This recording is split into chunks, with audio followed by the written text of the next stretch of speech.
and welcome to Skeptarchy. My name is Kevin, and tonight with me I have... Cory? And Dell.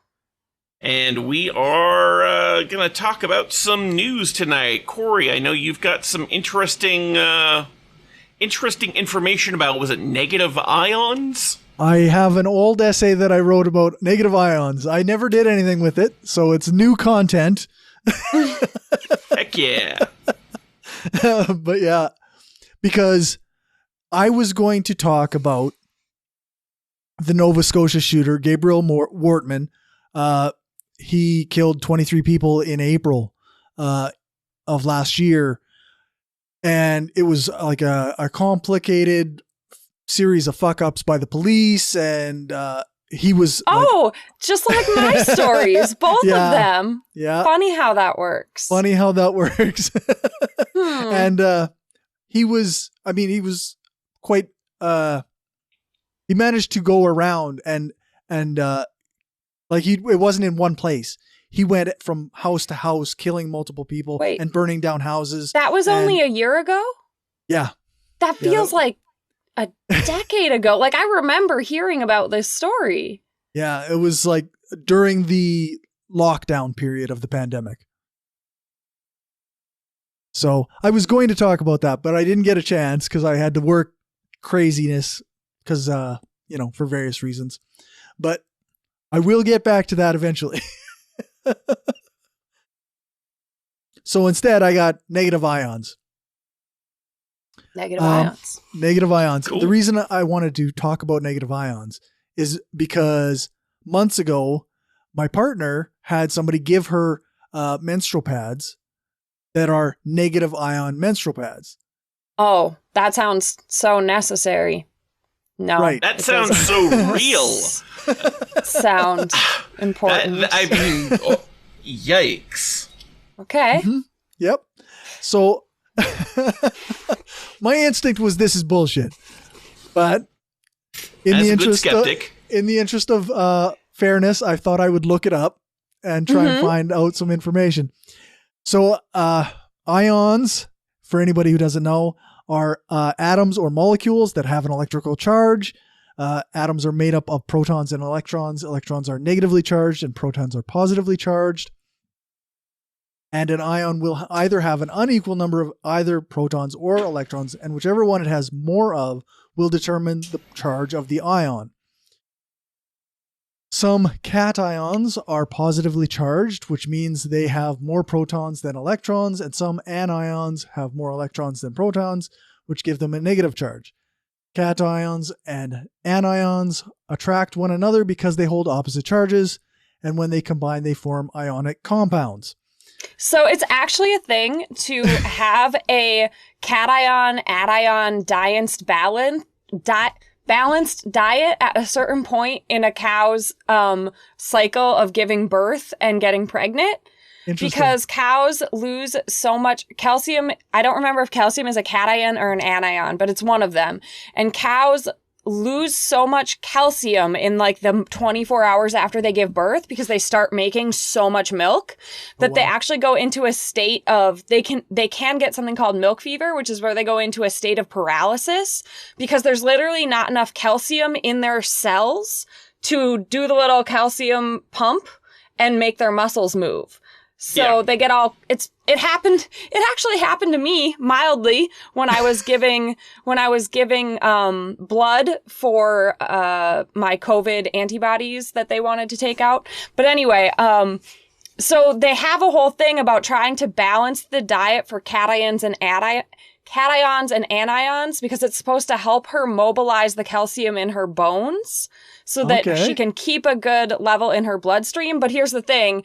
It's virtually impossible. And like, you can try, but it's like really difficult because they're eating all sorts of different stuff. And like, there's cations and anions and all of it. And so it's like really complex. And we're not even like, the evidence behind it is like good, but not great, you know? Okay. So anyway. And just Just That's for the clarification, only reason I know a lot about cations and anions. Just for clarification, calcium, sodium, potassium, all of these are generally cations. They are lacking electrons, giving them a positive charge.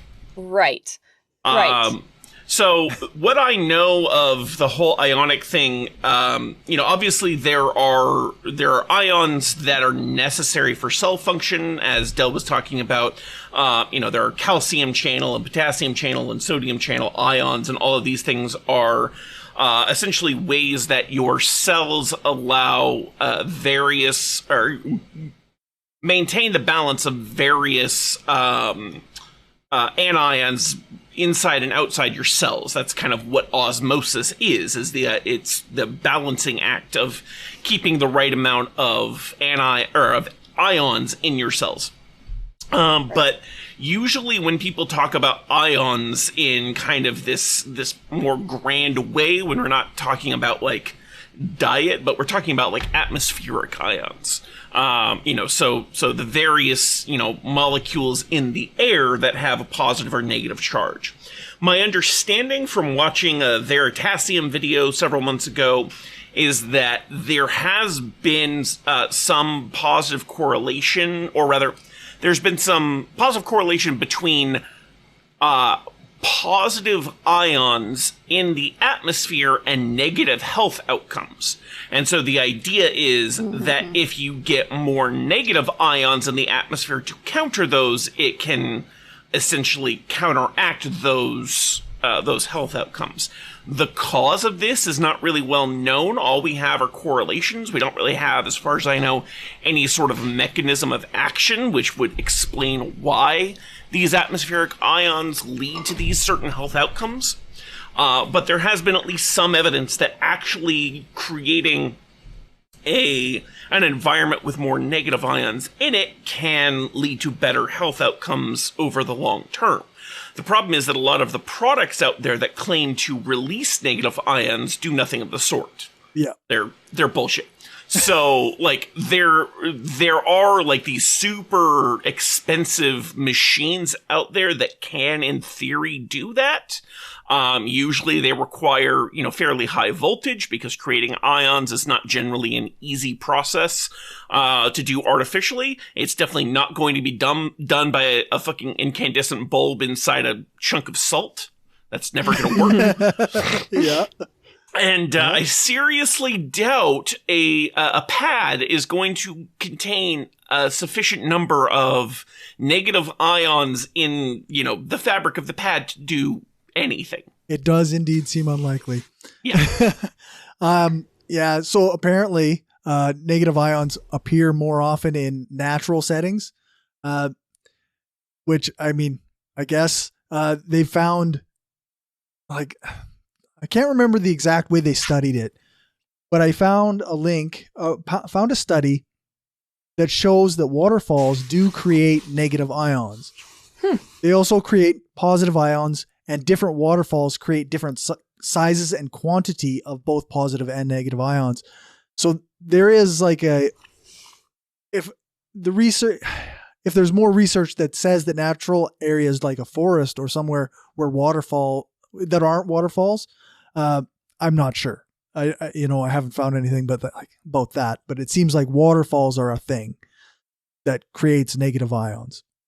I mean, to a point, it kind of makes sense. A lot of moving water. Water is a polar molecule, not because it's not itself an ion, but because of the way that the hydrogens and oxygens bond. There's a slight positive charge on one side, a slight negative charge on the other. So you bounce those around enough times with enough force, and it's not implausible that you might release some ions into the atmosphere. Although when you're doing it that way, or really any way, most of the time where you release a negative ion, you're probably going to also have a positive ion, because things like to be in balance. Yeah, you're just moving the electron. Exactly, yeah. Yeah. The whole opposite charges attract thing, like, when you have a positive ion and a negative ion, they tend to be attracted to one another, and so they will cancel each other out. So, like, yes, you can split them with enough energy, but that means where you create a positive ion, you're probably going to create a negative ion. And so unless you have some mechanism to, to attract the positives and not the negatives, or vice versa, you're going to end up releasing about the same amount of both. So there's actually a name for an effect called the Lennard Effect, and it is described by the American Meteorological Society as the separation of charges accompanying the aerodynamic breakup of water droplets. And the AMS says, experiments have shown that the degree of charge separation in spray processes depends on the drop temperature, presence of dissolved impurities, speed of the impending air blast, and contact with foreign surfaces. The largest fragments of the broken drops are observed to carry positive charges, and the fine spray of drops carried off in the impinging air current carries a net negative charge. Oh, so it's like splitting what gets taken with the positives and what takes the negatives. They split. Sort of, yeah. Yeah. The big droplets take the positive. Interesting.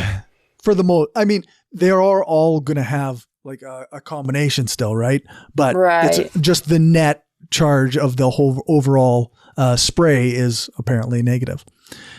And there is some evidence that our homes have fewer ions because inside our homes we're shielded from one of the major sources of ions, which are cosmic rays. Oh, right. And one of the reasons ions may be said to be found in nature is because in cities, homes, and communities, we are surrounded by buildings and metal and other air pollutants that can block or attract the ions, which turn them into neutral atoms or molecules. So, yeah. Yeah, that makes sense. I feel like I heard something about, we tend to find a slight balance of having more positive ions in urban environments, but I don't remember if that was directly demonstrated. I'm having trouble remembering. It could be. Now. So obviously there's a lot of health claims that people make about what ions can do, what negative ions can do. It seems like the connotation is that negative ions help you, and positive ions are bad for you. So, one of the claims is negative ions have antidepressant effects. Yeah. So they're You sound really convinced. Well, I mean, there's studies that showed an effect, but how do you know how they conducted it? Did they they were not blinded. Subjects knew that they were being exposed to negative ions. So right away, that seems like a horrible test for depression. Wow. Yeah. So you can't trust the results of the studies that say this so much. How did they say they were doing it? Were they like blowing negatively ionized air at them? I don't even quite understand how they're claiming to make this happen.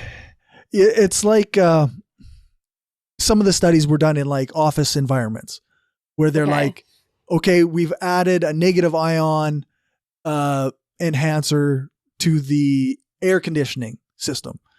Oh, and they just announce it to everybody. I mean, you could have blinded that, right? You totally could have blinded that, but why?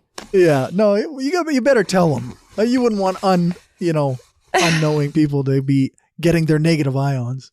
Oh God. Another claim is that negative ions make your brain work better. Okay. I'm just going to read what I wrote here because I'm not entirely sure where I was going with it. There is evidence that people in a high density ion environment have quicker reaction times and reported being more energetic than a control group. Some EEG results supported better brain function in high density negative ion environments, while participants claimed they felt more relaxed and alert. Seemingly, there were opposite results from people who studied who were placed in high-density positive ion environment. The study measured multiple outcomes that increased the chances that any one outcome may have a disproportionate change showing an effect. That was my criticism. The study measured multiple outcomes, so any one outcome that had a slightly increased effect, they really focused in on that. And they were like, yeah, see, it made the brains work better. So sort of like p-hacking by just measuring as many things as possible, hoping that one of them will. Yep. Yeah, that's right. Yeah, I wonder how tight measure the correlation all the things, and you're eventually going to find an outlier somewhere. Yeah, exactly. So, yeah. And I don't know what studies, but I have a feeling they got very excited when anything was like a 0.1. Like, it's trending. It seems reasonable. Yeah. Yeah. And they all had Just fairly small sample sizes. And they measured the ions at the source, and the distance to subjects was not controlled. And neither were other air components, which means that the subjects may not have gotten the quote unquote expected amount of ionic air. Mm-hmm. And there could be a million other variables they're not measuring that are causing this thing or that thing. Like there could be, the air was more fresh that day or something, which made people feel like they were getting better. They were breathing better. Mm-hmm. In 2013, a meta-analysis by Vanessa Perez, Dominic D. Alexander, and William H. Bailey found, quote, no consistent influence of positive or negative ionization on anxiety, mood, relaxation, sleep, and personal comfort measures. So they didn't find anything, essentially. Right. Yeah, and, I can imagine different studies you could do with this. So it seems like this doesn't seem like the hardest thing in the world to test. No. So the fact that we don't really have any good data on it makes me feel like people have maybe barked up that tree and really not found anything. Yeah. Let's see. Go ahead. It just doesn't seem like it would be that difficult to, there are a lot of like psychological phenomenon and stuff, or like brain phenomenon that are really difficult, or like, we could totally be talking about this and we could be like, yeah, like it's clearly doing something, but we have no idea why. And your ionized menstrual pads are still a dumb idea and there's no point to them, right? Like, you could have a lot stronger evidence and have this still be a bullshit product. So like the fact that it seems like there's a really virtually nothing out there is very not promising. Yeah, the evidence is bad and this is a bad product. Yeah. So there are a number of products that claim to produce negative ions. Salt lamps don't. Yeah. They just don't. Oh. Tourmaline will produce negative ions if it's heated up a lot. But it's so if you like microwave your ring, you'll be good. Everybody go try that. Yeah. An ionic air purifier will produce negative ions, but it also produces a lot of ozone. Oh, I don't think you want that. No, that's a pollutant that will actually poison you if you have to. Ozone, bad thing. So, yeah. Yeah. I've got an ion bracelets. That sounds like a terrible idea. Yeah. I wrote down here is any inert product cannot have negative ions without energy being put into it. Yeah, that's kind of what I was thinking is like, don't these things just revert? Yeah. That's kind of what I was saying. Like, if you start out electrically neutral, the only way to get something to produce negative charges is that the positive charges must go somewhere. So you have to put energy into the system to separate them, and then you have to have some route for the positive charges to be taken away so that only the negative charges are around if that's what you're looking for.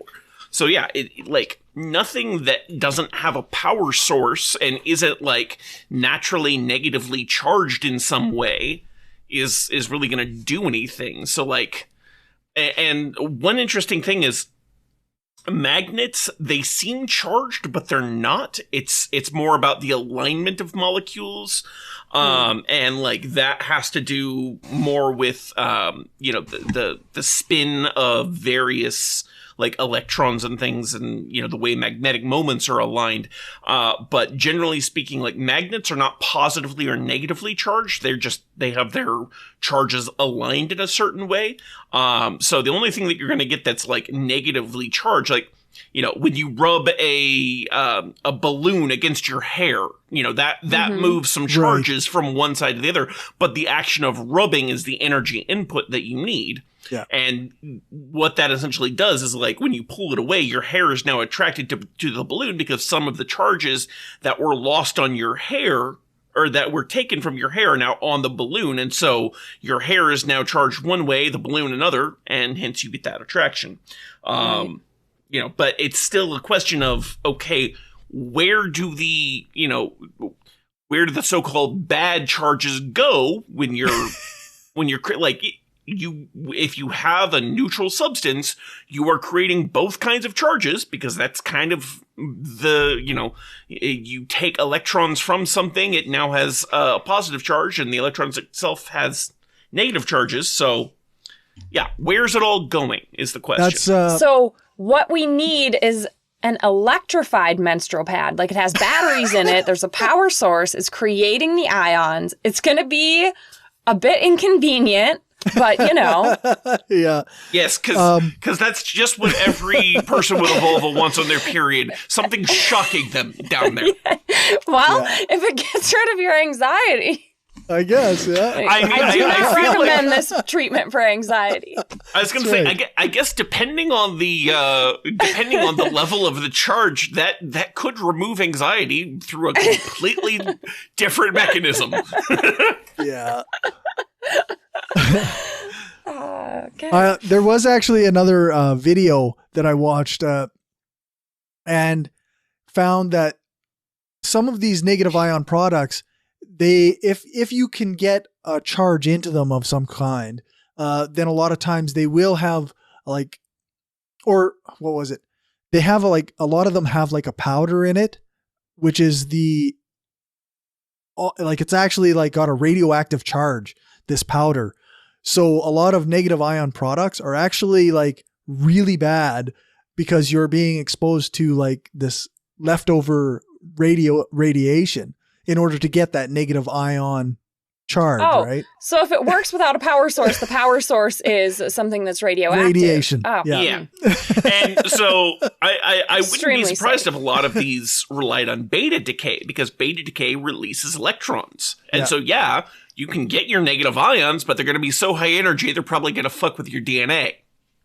Yeah. So you're probably going to get cancer. So good. That's good. Good products. But that's all I wrote. I must have ran out of time writing this down when I was working on it. But well, I think it covered it's definitely interesting. Covered the bases. Yeah, for the most, it's the kind of thing that I can see why people fall for it, right? Oh yeah. It's just that little level beyond your average person's knowledge base. They proclaim that there's this study that showed that there was good effects, and to your average person, they haven't read enough about studies to know what a good study is or not, what isn't. Right. And it sounds good, and it's under capitalism, whatever sells and isn't illegal, they will keep pumping out. So true. Yeah, there was a great episode of Oh No, Ross and Carrie where Carrie interviewed some hack, and she asked them to describe what a double-blind study was, and their description was just like, what? Like they were like, oh yes, we've conducted many double-blind studies on our product or whatever, and then she was like, can you explain how that works? And they was like, just totally incorrect. Like they couldn't even explain first you it tell everybody. Yeah. First you tell the subjects which ones get the drugs and which ones get this placebo.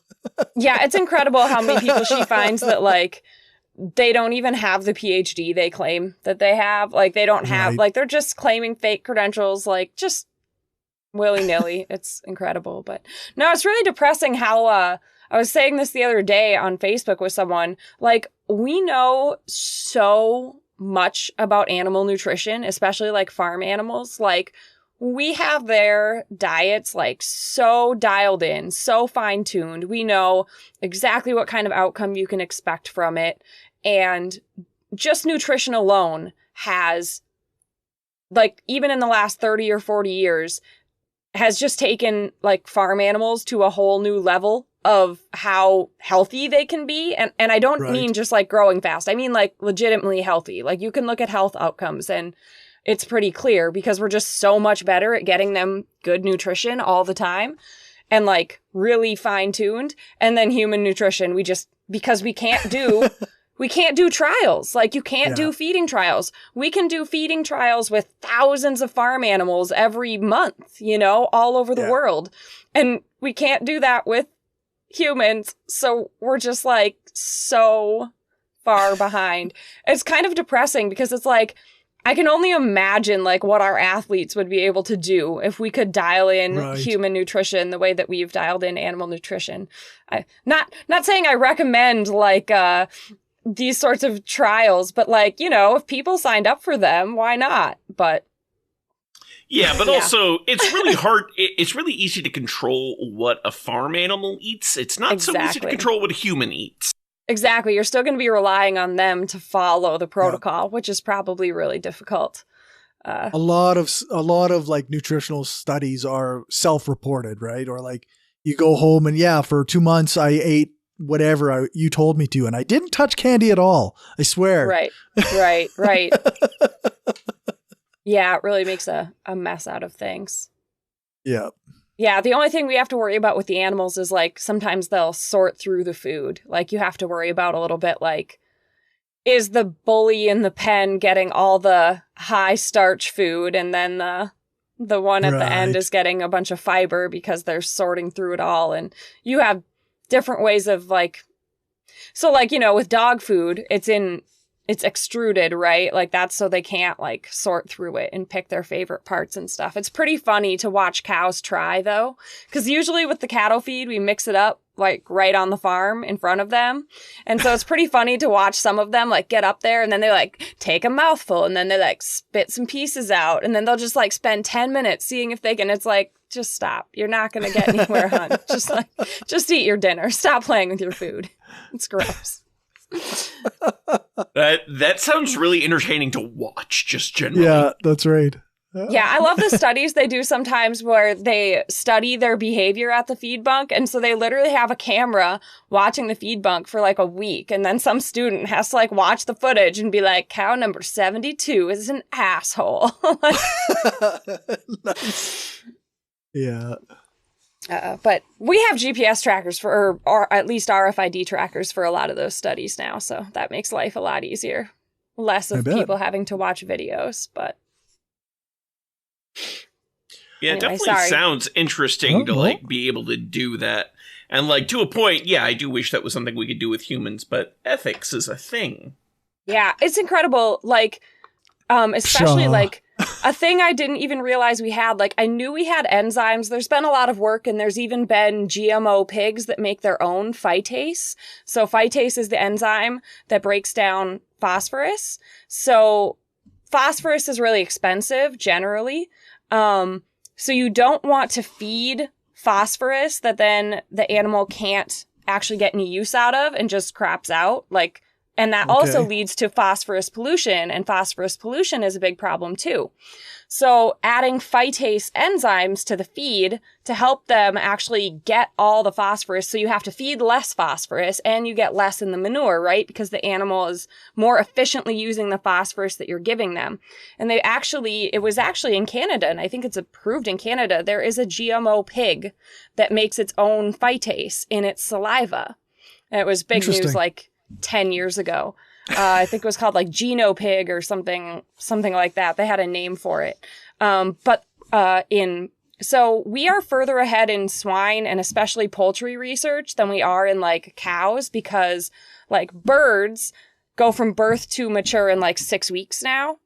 And also like birds and pigs are both monogastrics. Well, I mean, they have pretty different digestive systems from each other, but like it's a much simpler digestive system. So combine the fact that they grow really fast means you can study so many more of them.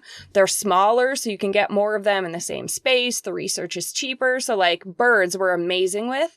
And we actually have a whole bunch of different carbohydrates. So you can literally feed them like 100 calories less and feed them some of these enzymes, and they will get that many more calories out of their food. So there's theoretically a point at which we could get so good with enzymes that we could actually like significantly reduce the amount of like poop they have, because there's nothing going through them that they're not able to use, you know? Wow, so, that's really interesting. Isn't it cool? Yeah, so I've worked on some feeding trials with a whole bunch of different carbohydrates and all of them, like there's a ton of different brands out there and they all target like slightly different, and maybe some of the products even have a couple different enzymes in them. So they all target like slightly different carbohydrates or that type of thing. But I thought that was really cool because like I knew that enzymes were a thing and I knew there were some enzymes out there, but I didn't realize like how broad and just like how useful we're getting with them. And there's even a point at which we're probably going to be able to create enzymes that don't occur in nature. Like we are just going to be able to like, and I think they're already partway through this research, but be able to look at the carbohydrate that you want to help break down and then just say, what tool would I need to do that? Right? And then be able to just build that tool. So build a new enzyme. Not most of the enzymes that we use right now are enzymes that we have engineered bacteria to make, as like the bacteria will make those enzymes. So they're like found in nature, right? Like we found a bacteria that makes this. A lot of times we then take the gene that makes that enzyme out of that bacteria and put it into a bacteria that we like to grow in the lab that's like easy and cultures well, right? Yeast. And then those like a yeast or something. Yep. It's usually a kind of yeast. And then that's how they do insulin these days. Yeah, it's exactly like that. That's how we make a lot of stuff that's like via genetic engineering, right? Is we find some bacteria in the wild that makes it. We snip out that little piece of their DNA, put it in a bacteria that we know how to cultivate. I mean, we're basically farming these bacteria, right? And it's basically just like cows make milk. We give these bacteria the gene to make this enzyme for us, right? But there's theoretically a point at which we would know enough about this. And like I said, I think they've done it. Like there's been proof of concept on this. I don't think there's any like enzymes in the marketplace that are totally back engineered by humans that I know of, but I'm not really an expert in this area at all. I just know it's a very cool concept because like I get really passionate about like efficiency. So it's like, yeah, like let's use up all the stuff, right? Like for sure. It'd be great. Less poop. Yeah. Less poop. Yeah, makes a lot of sense. You had mentioned something earlier that my brain kind of caught on, which is the word monogastric. So I think that refers to the fact that like cows tend to have two stomachs, one for like pre-digestion. Oh, geez. Well, okay, so some people will be pedantic and be like, they have a 4-chambered stomach. But, like, colloquially, everyone says they have 4 stomachs. They all have different names, like, yeah.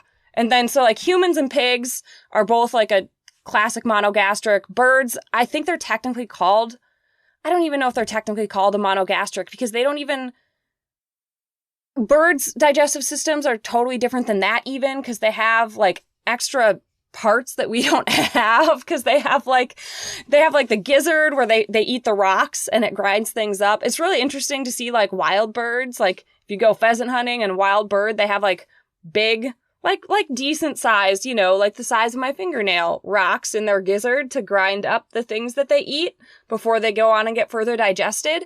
But then like if you go to a confinement barn with like just hens that are making eggs in confinement, it's like one of those stress balls filled with sand.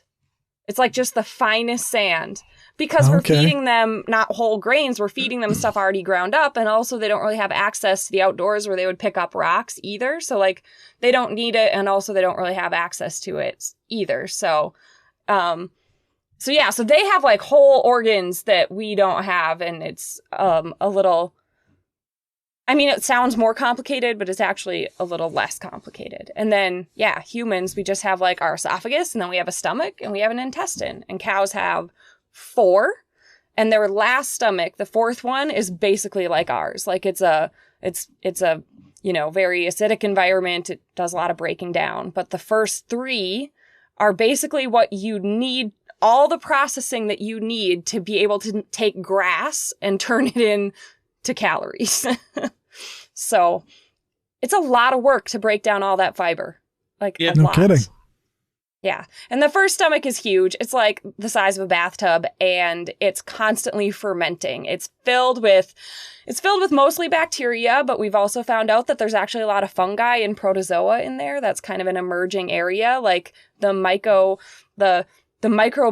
of the cow's gut. And, microbiome is like a trendy thing in human nutrition these days, but like that is the number one thing that everyone's been concerned about in ruminant nutrition. The first stomach is called a rumen. So goats, deer, elk, sheep, cows, they're all ruminants. Not horses, though. Horses do things really backwards. I was actually about to ask about horses because they also eat a lot of fibrous cellulose heavy material. So do they do the same thing? No, they do a shit job of it, which is why they have such terrible digestive problems all the time, because they're basically have the stomach system that we have, and so that just goes through their stomach, and then the cecum, which are 2 pouches off the intestine that we have as well, but ours hardly, they do a little bit. I mean, I'm sure somebody who's that's their area of research, they'd be they're critical to whatever, but they don't do that much in humans.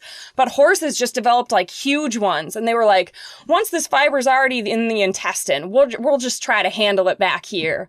And that's why it's not nearly as refined of a system as the whole 4-stomach thing where you manage the fiber ahead of the stomach. So horses are super, super prone to impactions in the gut and colic issues, and they, starch overload can totally blow them up. I mean, it can kill a cow too. I've had cows die of starch overload, but it's a lot more common in horses to have digestive problems. They're extremely sensitive stomachs. So, and then llamas and alpacas and stuff have a 3-stomach system. So it's llamas, alpacas, I think camels and some others, but yeah. Yeah, so it's I think it's incredible because we think of these animals as just being yeah, they're mammals. They're like our dogs and our cats. It's no, they are so alien. They have a whole ecosystem inside their stomach that's just constantly digesting and fermenting things. Right. That's incredible. It's so cool. It's literally, I think if you sat down and tried to think of an alien race, you wouldn't even think of digestive systems as weird as the animals that we own have. Yeah, that sounds absolutely wild. And then, I know in ruminants, one part of that process is they actually regurgitate the food. Yeah, so that's in the rumen. So, the rumen is, the big one in the very beginning. And yeah, so they don't have any teeth on the top. So when they're eating, they scoop their food with their tongue, which is why they constantly eat shit that they shouldn't, which is annoying.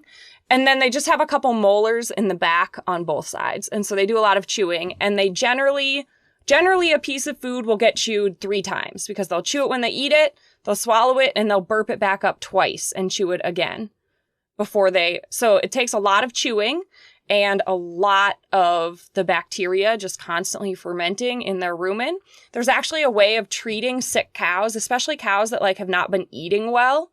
And you just take the cud from a healthy cow and you put it down the other cow's throat, and it actually really helps them get back on track, especially if it's a cow from your herd, because it's specifically the bacteria that are doing well in this cow with this diet, right?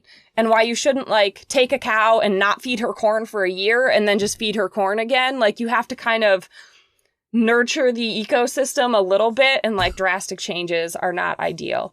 And they do absorb mostly some fatty acids from the rumen, but most of the first 3 stomachs are mostly just processing and just getting it to be something resembling food and not grass. And then it actually reminds me of a process in humans known as a fecal transplant. And it's the same sort of idea. It's just a lot more gross. Yeah. It just involves taking actual feces and giving that microbiome theoretically to people. Yeah, and there's challenges with that because, like, I don't know how in humans they make sure that that can survive the stomach because the stomach environment is so acidic. I find it odd to think that the microbiome could get all the way back to your own intestine, you know? Yeah, well, that's the thing is I think you're thinking about how they get it into the body backwards. Oh, do they? Is that what they do?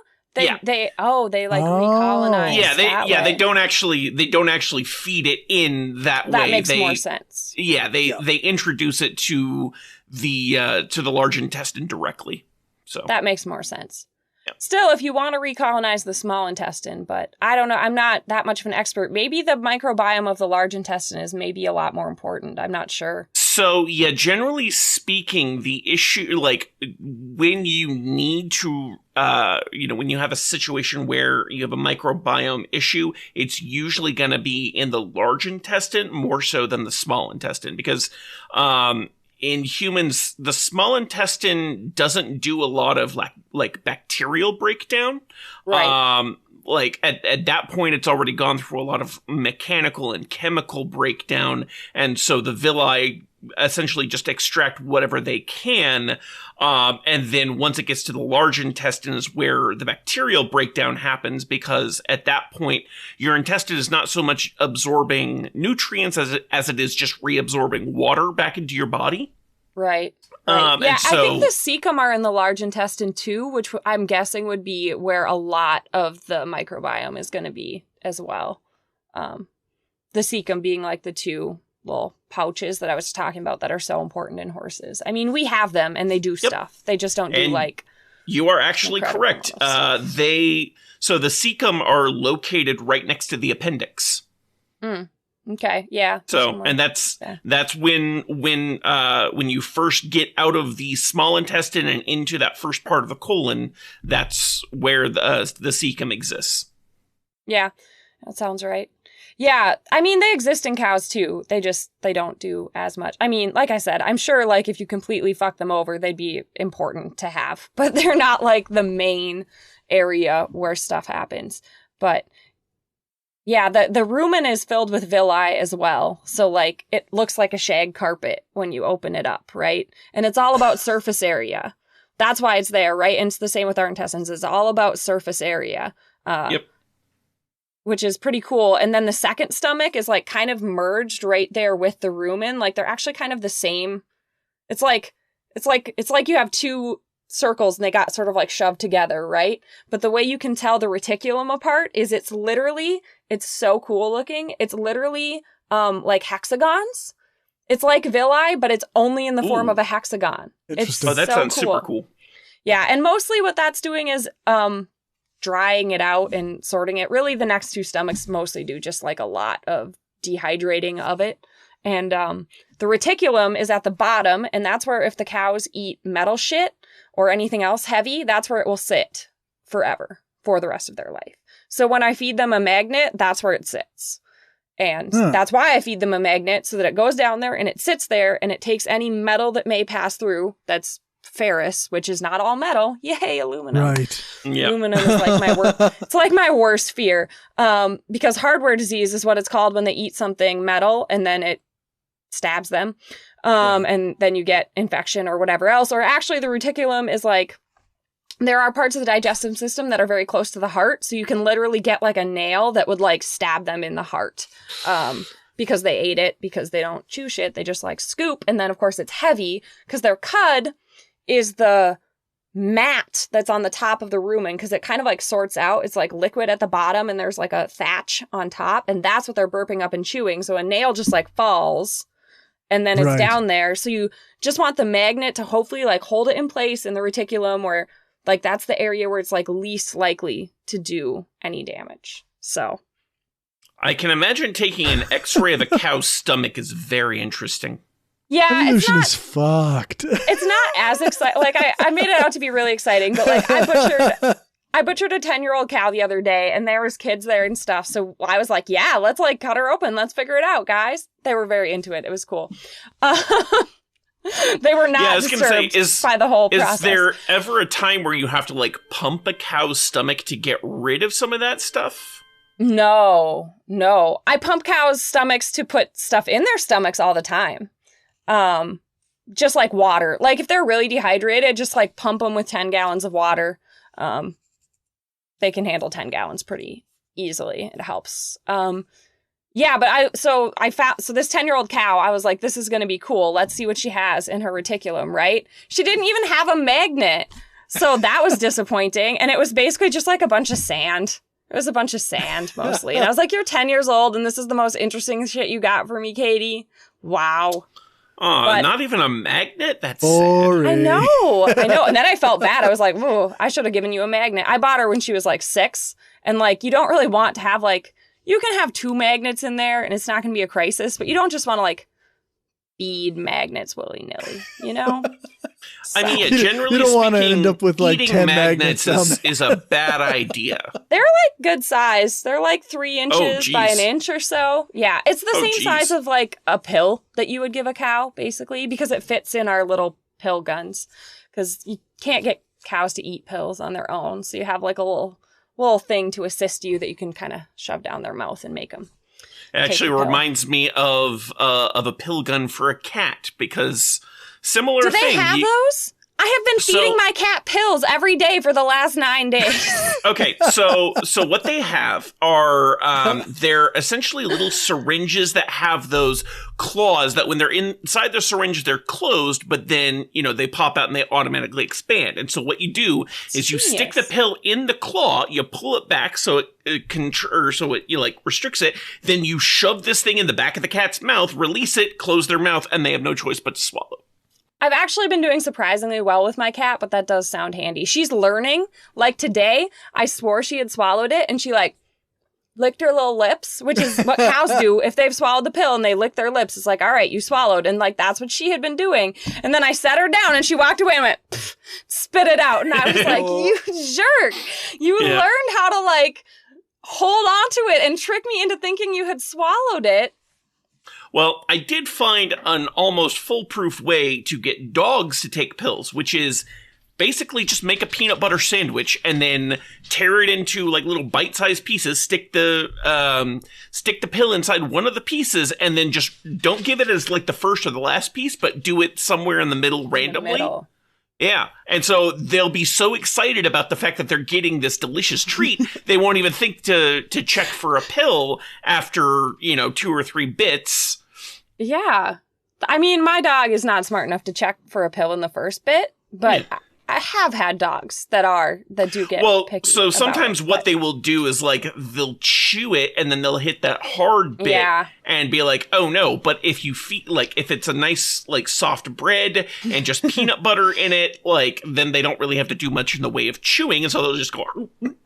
And this is so really nice because like cats are trying to kill you when you feed them pills, but like they're not very effective at it. Yeah. Dogs are generally not trying to kill you. Cows are trying to kill you and also definitely could. Yeah. So like it's kind of the worst of both worlds. Yeah. Well, now I'm wondering like how do you medicate pigs and chickens? Because like in their water. Oh, okay. That makes sense. No, that's why. Well, and that's why the antibiotic overuse is a bigger problem in them too, is because there's not really a good way. And like, they just tend to have larger groups of them in closer quarters. So like everybody is going to get it if one has it, So they tend to do just like in the water specifically. And you can target that to be like, just this pen is going to get it in their water. And they have machines to like help you, like they have machines that like meter it out into the water and stuff. Gotcha. And like I do have some things I use for my cows in their water. If it's going to be like, you need to have a steady dose of this for 21 days, I'll do it in the water. But a lot of the things are like, if you have pneumonia, you're going to get 1 shot, maybe 2. My favorite is a drug that I only have to give once and it lasts for 10 days, but you have to give it in their ear. Ooh, so that's weird. It is. It's something to do with like the slow release of it being there, I think, as opposed to like. Was that in a pig or a chicken? No, it was in a cow. In the cows. Oh. Yeah, you give it in the ear because I'm guessing that the ear. It's like there's like a round part at the base of their ear. We don't really have it. There's like a meaty part at the base of their ear. Like dogs and stuff don't have it either, but it must be about like how fast things in that area get metabolized. Do you know what I'm saying? Okay. Like, so is this like an intramuscular injection in the ear? I don't think it's really muscle there. I think it's mostly like cartilage. But maybe it's kind of muscle. But yeah, it's a weird meaty, thing. So I thought maybe muscle. Yeah, I mean, maybe, yeah, it must be somewhat muscular because I think it would be the muscles that control their ear. But like, you can't just give it anywhere I am. Because like, I have a lot of things that I can just give wherever intramuscularly. So like, depending on what the molecule is and how fast you need it to be absorbed, you might give a drug intravenously, intramuscularly, subcutaneously, or maybe you could give it intravenously or intramuscularly, depending on what your preference is, right? So like, that's nice to have the option.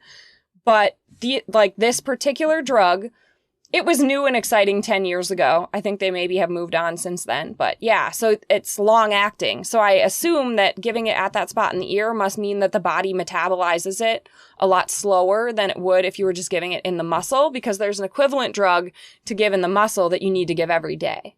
And it's like, it's like a very similar brand name because it's the same company. It's just like the next generation is the one that you give in the ear.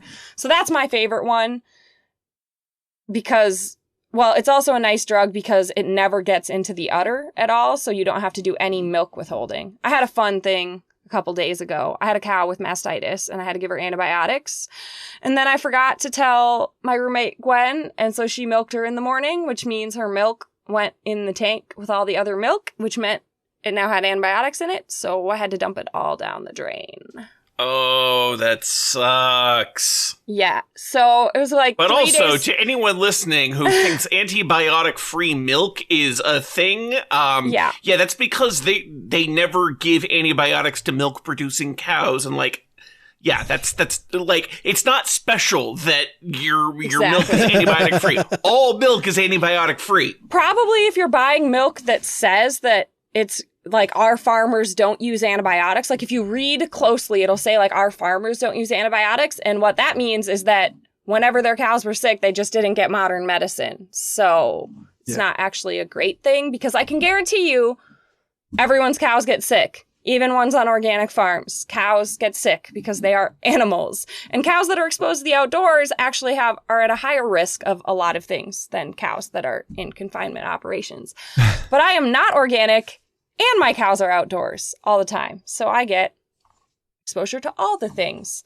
And so there are some antibiotics that never get to the milk because if it doesn't ever get in the mammary gland, it never gets to the milk at all. Like it just doesn't metabolize that way. And this is one of those. So I just love it because I only have to give one injection.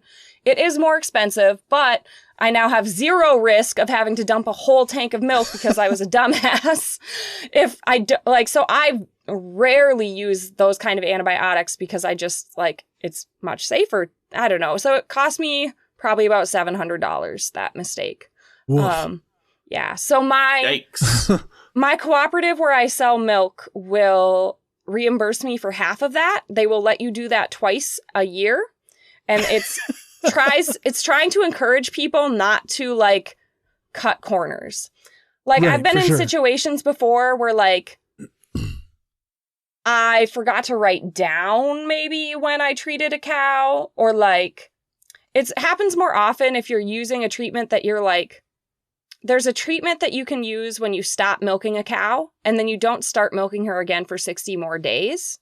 And then you're supposed to wait 3 days after that 60 days. But if you only wait 2, it's already been 62 days. So in cases like that, I will actually test the tank of milk to see if it actually is contaminated or not. But this was a case where I gave her a really strong antibiotic 12 hours earlier. So I did not need to test the tank. I knew that it was going to come back positive. Yeah. It wasn't worth wasting anyone's time. So I just had to dump it all down the drain and tell my milk truck driver that he did not have to come up and pick up milk tomorrow.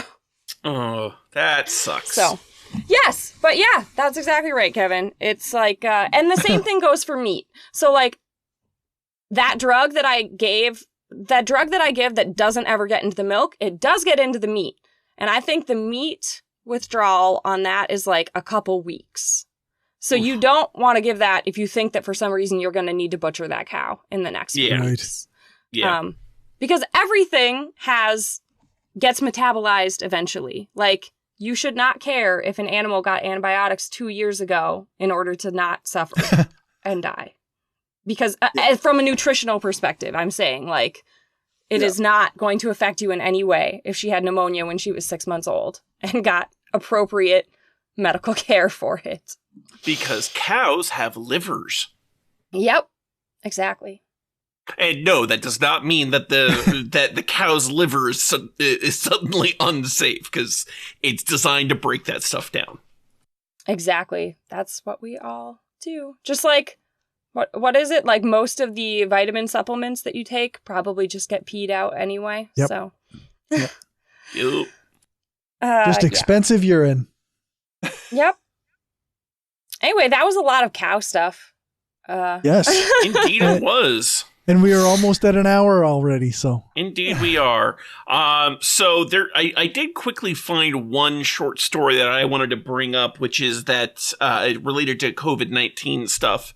So apparently there are about 100 some countries led by South Africa and India are trying to lead a push to waive intellectual property rules on COVID-19 vaccines. And like, this has kind of been a big deal, especially in South Africa, because so a lot of people probably don't know this. If you're in the UK and a few other countries, including, I think, Canada, just recently approved it. The vaccine that is most commonly being used there is one that was developed by Oxford and was licensed by AstraZeneca. But the interesting thing is about this, that because it was developed by Oxford using public funds from the UK, it was supposed to end up being open source. Oxford was going to grant grant patent rights to any pharmaceutical company that wanted to produce this at a low cost, right? But because the company AstraZeneca gives a lot of money to the Bill and Melinda Gates Foundation, who in turn gives a lot of grant money to Oxford University, the Bill and Melinda Gates Foundation ended up convincing Oxford that rather than making this an open source vaccine, they should give exclusive rights to AstraZeneca. Now, mind you, when they were testing the vaccine, they did a lot of that testing in South Africa. And so now you've got a big problem because AstraZeneca made no promises to make the vaccine affordable. And in fact, they seem to be charging about twice as much per dose to South Africa as they are for anywhere else they're currently distributing that vaccine. Why would they do that? That's just because silly. Profit. That's why. Yeah, because they can. So yeah, there are a bunch of companies that are trying to, or not countries now, that are trying to be like, so could we just make this open source, please, so that we can actually vaccinate our population? And the really frustrating part about all of this is like, that would be the smart thing to do, at least from the perspective of, trying to get rid of this virus as quickly as possible. Yeah, public health. Right. Anybody who has manufacturing capabilities should be manufacturing this. Exactly. And so, because the longer this virus stays in the wild, the longer it has to mutate. Now, these mutations don't happen especially quickly in most cases because like the process by which mutations appear is largely random, and usually the mutations that do occur are detrimental. But every once in a while, they are beneficial to the virus being able to spread and infect more people. And so when you get that, you get these more infectious strains like the ones out of the UK, out of South Africa, out of, various other places, because there have been multiple strains that I've heard about, or multiple new strains that I've heard about at this point. Right. And so the longer it takes to get this vaccine rolled out to people, the more time the virus has to mutate and get worse. And in fact, the more time it has to develop into a new form that the vaccine no longer provides protection. On. Exactly.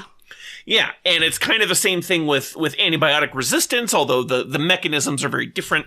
But, the idea behind it is the same. And so we really should be working on a global scale to get this vaccine distributed to as many people as possible, as quickly as possible, and, get that out there, because otherwise we're, if it takes us a year or more to finally get this distribution really worked out, well, there's a very good chance that by that point, given the number of people that have contracted this virus, that it's going to mutate into something the vaccine can no longer effectively protect against. And then we're going to have to go through this whole thing all over again. And it's like, this is just absurd. Mm-hmm. So I'm kind of mad that, about the whole thing with Oxford, and like all of these vaccines, every single one of them benefited hugely from tons and tons of public funding, because governments were like, yeah, we need to get this shit under control fucking now. Right. And that's, that's part of the reason why we were able to get, now 4 different vaccines that have been approved in various parts of the world. Within a year of, this whole thing, kind of starting. And, we were able to get all of this done. The fact that so much public money was put into this really should have meant, fuck your patents. Like, right. I don't like patents and intellectual property in general from the get-go. Like, I don't think they should be a thing, because I think that actually, hampers innovation and like improving things. But especially when it comes to public health stuff, like a vaccine should not be patentable, in my opinion. That should be something that, like, they're developed, they're produced, they're produced en masse and distributed en masse and gotten to everyone as quickly as possible. And that's kind of what they were for. But yeah, that's not what's happening. And it's really kind of pissing me off. So, well, I hope they're successful with their push. I hope they are too. They're trying to go through the World Trade Organization, which, to be entirely honest, I don't know how much like power the WTO has to to enforce or restrict the ability to patent things, because patents are generally done on a country-by-country basis. Jurisdiction or whatever. Yeah, it's done on a jurisdictional level, but, like, you also have the issue of, if a company thinks its patent is being violated, well, they can just stop selling to the country that... that they think is doing this, thus further restricting it. And it becomes this gigantic battle of, a country wanting to save its people versus a company wanting to save its profits. And the fact that we live in a society in which profits can so easily be put above people is fucking infuriating. So, yeah, I'm a little mad about that. Yeah, it's really depressing to see a very clear answer that would be in everyone's best interest, and yet people are refusing to take it. Yeah. Ending on a high note. Yeah. Got nothing good. So that was my ranty corner. Well, I didn't know about it, so I'll be following that story now. So that's good. Although it is interesting, there was an observation I made the other day, which is that the U.S. has now had approximately 500,000 deaths from COVID.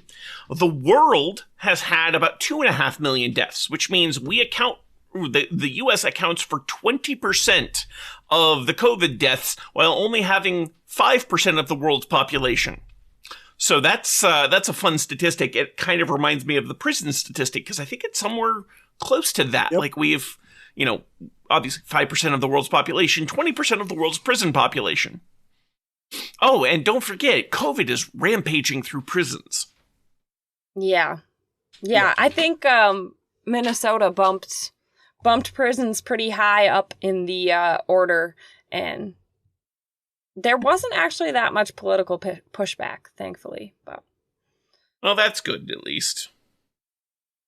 Yeah, it's kind of depressing because we finally released our vaccine order in Minnesota, and I've seen multiple different groups just absolutely melt down about how they should be sooner, including someone who said it's Everybody thinks that. including someone who said it's age discrimination, because most of the people who have died were over 75, and most of the people who had the vaccine at the time he was commenting were not over 65.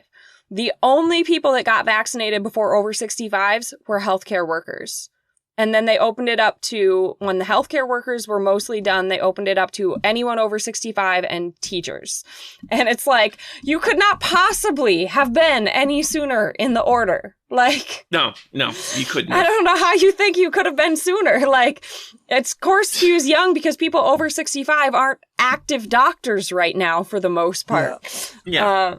Or actively nurses in COVID wards or nursing homes or whatever. I thought that was just such a weird one because I was like, I get that everybody wants their profession to come first because they're thinking about the risks that they're taking.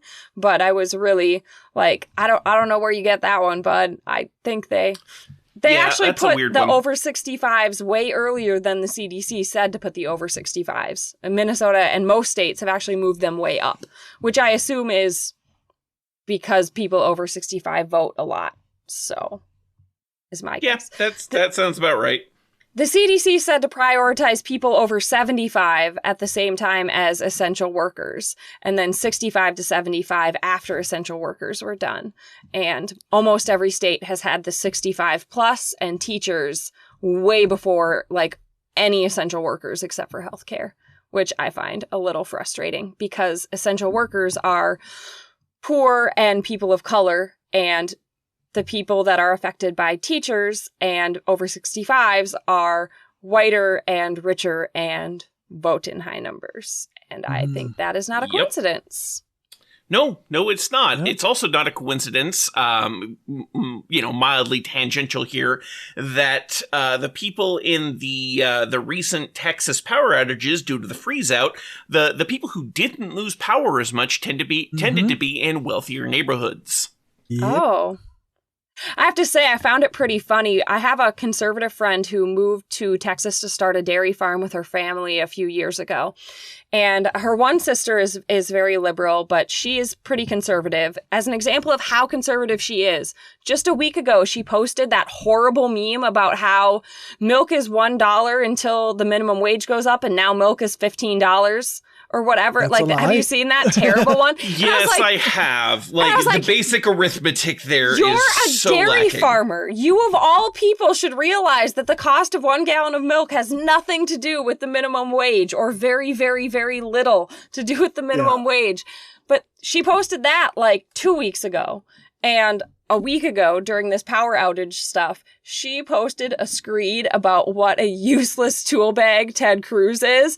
And she was like, if I walked away from my farm in a crisis, I'd get thrown in prison. You could have walked onto any fucking farm in this state and helped out. Do you know what we had to do to get our animals food and water? She was so mad. And I was like, oh, well, the conservatives are turning on him. Isn't that nice? Good. Well, I mean, I'm kind of surprised it didn't happen sooner, given how big of a shitbag Ted Cruz is. I mean, she actually made a comment about how she wasn't a fan of his to begin with. So, like, I don't think anyone is. It's more that Ted Cruz is a Republican, and thus, from the state of Texas, and thus, there's no Democrat who can beat him. But that's about it. People don't actually like Ted Cruz. I'm actually very depressed that we have 4 more years of Ted Cruz because we will have forgotten about this little debacle by then, probably, which is unfortunate. But yeah, the political memory in the U.S. is minuscule. Yeah, hopefully it still counts against him in some way. Well, anyway, we've got our time, I think. It's getting late. Yeah. I have to get up very early tomorrow, so. Indeed. All right. Well, this has been a good time. You can find us at skeptarchy.com. Our Twitter is at skeptarchypod. Facebook.com/skeptarchy. And you can email us at skeptarchy@gmail.com. Kevin's Twitter is? You can find me at AncomPsychom or on Twitch at twitch.tv/anarchistlaboratory. You can find me at More Cowbell, MOAR, Cowbell with an E at the end, on Twitter. And I'm on Facebook at Dell on Earth. And I am at Hardcore Skeptic on Twitter. And you can find me on Facebook at facebook.com/CJBrainstorm. I'll see you both in a couple of weeks. Yeah, see you then.